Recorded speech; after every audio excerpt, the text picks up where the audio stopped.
स्वागत है आप सभी लोगों का। Welcome back friends. तो चलिए शुरू करते हैं आज के इस टॉपिक को। तो आज का टॉपिक होने वाला है लाभ और हानि। तो आज हम पढ़ने वाले हैं लाभ और हानि के बारे में। लाभ और हानि के बारे में पढ़ने से पहले हमें पढ़ना पड़ेगा कि क्रय मूल्य क्या होता है, विक्रय मूल्य क्या होता है।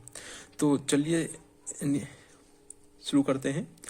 तो समझते हैं सबसे पहले क्रय मूल्य क्या होता है। कि जब जिस मूल्य पर वस्तु खरीदी जाती है वह क्या कहलाता है, क्रय मूल्य कहलाता है। तो इसे क्या है, हम एक उदाहरण के द्वारा समझते हैं कि ये है क्या। तो पहले होता क्या है, उदाहरण लेते हैं कि माना कि राम क्या है, एक दुकान के पास जाता है। कहाँ जाता है? दुकान के पास जाता है और इससे कहता है कि भाई हमें क्या चाहिए, एक वॉशिंग मशीन चाहिए।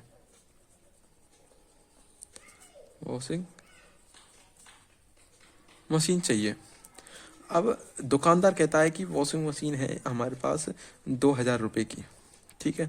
तो जब राम वॉशिंग मशीन को लेने के लिए क्या 2000 रुपये देगा, तो ये 2000 रुपये क्या कहलाएंगे, उसके क्रय मूल्य कहलाएंगे। क्या कहलाएंगे? क्रय मूल्य कहलाएंगे। इसे हमने अभी यहाँ पर शॉर्ट में लिख दिया है। और अगर हम बात करें इसे अंग्रेजी में क्या कहते हैं, इंग्लिश में क्या कहते हैं, तो इसे कहते हैं कॉस्ट प्राइस, जिसे हम शॉर्ट में लिखते हैं CP। ठीक है। तो ये होता है आपका क्रय मूल्य। अब अगला बात करें कि भाई विक्रय मूल्य क्या होता है। तो उसी प्रकार क्या है, अब मान चलते हैं। अब बात करते हैं हानि क्या होती है। तो हानि का सूत्र हमें पता है कि हानि का जो सूत्र जो होता है वो होता है आपका CP माइनस SP।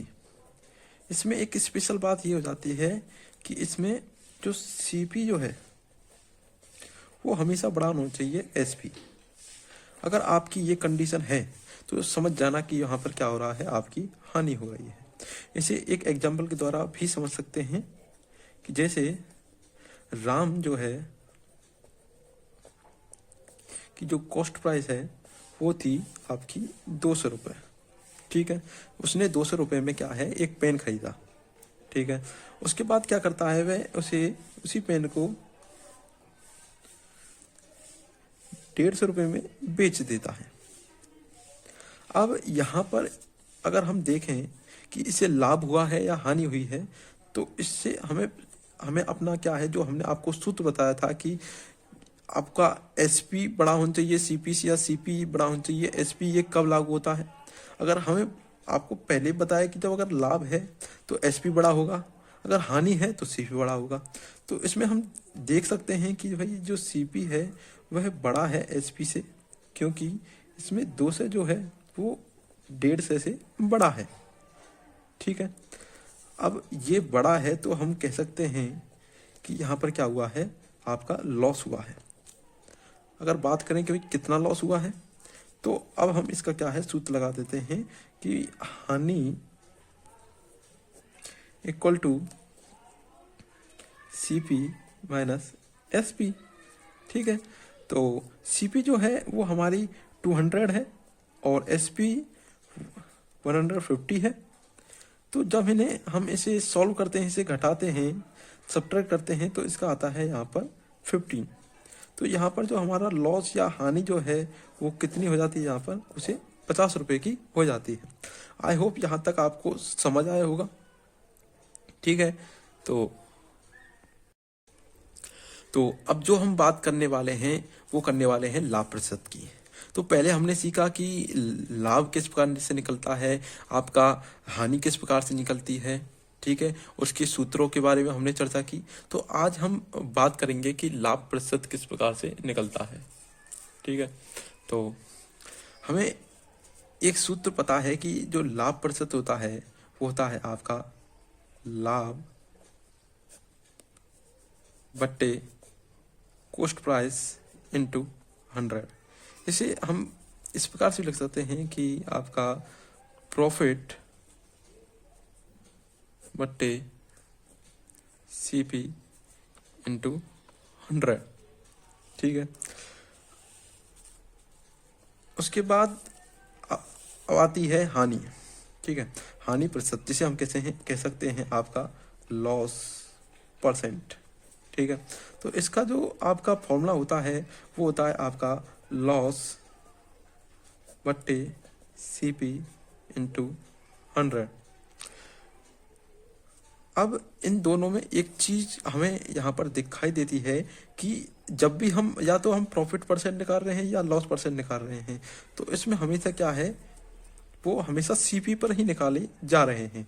तो हम नोट बना के हम लिख सकते हैं कि आपका लॉस या प्रॉफिट जो है वो हमेशा किस पर निकाला जाता है, CP पर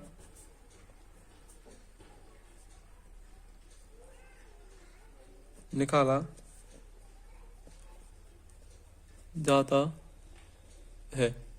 ठीक है, अब अगला एक हमने आपको सूत्र बताया था कि CP इजकल टू होता है आपका, CP इजकल टू होता है, तो अगला है CP।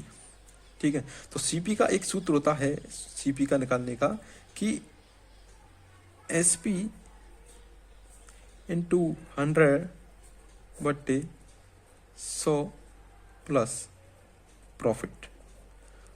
अब इसमें भी दो कंडीशन आ जाती हैं। इसमें दो कंडीशन ये आती हैं कि अगर आपका प्रॉफिट हो तब ये सूत्र लगता है, और अगर आपका लॉस हो तो आपका एक और सूत्र लगता है, वो होता है SP इंटू 100 बट्टे 100 माइनस लॉस। यहाँ पर ये परसेंट में होता है और यहाँ भी ये क्या होता है, प्रॉफिट परसेंट में होना चाहिए। ठीक है, तो अगला जो क्वेश्चन है वो है आपका SP। तो SP का सूत्र क्या होता है, तो SP हम जानते हैं कि जो SP जो होता है वो होता है आपका CP इंटू 100 बट्टे 100 प्लस प्रॉफिट परसेंट। ठीक है, अब इस जिस प्रकार CP के दो थे उसी प्रकार भाई SP के हैं। तो जब CP दो सूत्र दे सकता है तो SP क्यों नहीं दे सकता भाई, तो उसी प्रकार इसके भी तो होते हैं, तो उसका होता है आपका CP इंटू 100 बट्टे 100 माइनस लॉस परसेंट। ठीक है, तो यहाँ तक 8 फॉर्मूले हमने आपको लिखवा दिए हैं, समझा दिए हैं। उसके बाद अगला एक और फॉर्मूला आता है जिसका जो बहुत ही मज़ेदार है। इसमें क्या होता है, मान चलते हैं दुकानदार है, ठीक है, और वह अपनी वस्तु को उसी मूल्य पर बेचता है जिस मूल्य पर वह क्या है, जो उसका SP है वो वही है जो CP है जो वह खरीद के लाया था। लेकिन दुकानदार तो दुकानदार होता है, ठीक है, बेईमानी करे वह मानता नहीं है, तो वह क्या करता है, वह हेराफेरी करता है बांटों पर। किस पर, बांटों पर, जिसके द्वारा हम क्या है वस्तुओं को तोलते हैं। ठीक है, तो वह क्या है, तोलने में गड़बड़ी कर देता है। किस प्रकार से करता है, वह क्या करता है कि अगर 1 किलोग्राम का यहाँ पर क्या है हमारा बांट है, तो वह क्या है 1 किलोग्राम बांट पर क्या कर देता है, त्रुटि कर देता है। तो त्रुटि कर देता है तो इस प्रकार से वह क्या है, त्रुटि करके लाभ कमा लेता है। तो इस प्रकार में से लाभ कमा रहा है। तो इसे एक एग्जाम्पल के द्वारा हम यहाँ पर इसे क्या है समझते हैं, किस प्रकार से वह लाभ कमाता है। मान चलते हैं कि वह क्या है 20 रुपए की चीनी किसी व्यक्ति को देता है। ठीक है, 20 रुपए की चीनी किसी व्यक्ति को देता है, और वह क्या करता है कि अब 20 रुपए की 1 किलो उसे देनी थी, और वह बांट में क्या है त्रुटि करके वह उसे 0.9 ग्राम चीनी दे देता है। ठीक है, और वहाँ पर उसे जो फायदा हो जाता है वो होता है आपका 100 ग्राम का। तो इस प्रकार से वह क्या है हर 20 रुपए वाली चीनी पर क्या कर लेता है, 100 ग्राम कमा लेता है। तो इस प्रकार से यह क्या है अपना लाभ कमा लेता है। तो इसका भी एक सूत्र होता है। तो इसका जो लाभ कमाने का जो सूत्र होता है लाभ परसेंट का, वो होता है आपका कि उसने त्रुटि कितनी उसने त्रुटि की, और उसका सही मान कितना था उस बांट का, सही मान मतलब जैसे उसका 0.9 ग्राम था तो वो उसका सही मान कहलाता है। क्या कहलाता है?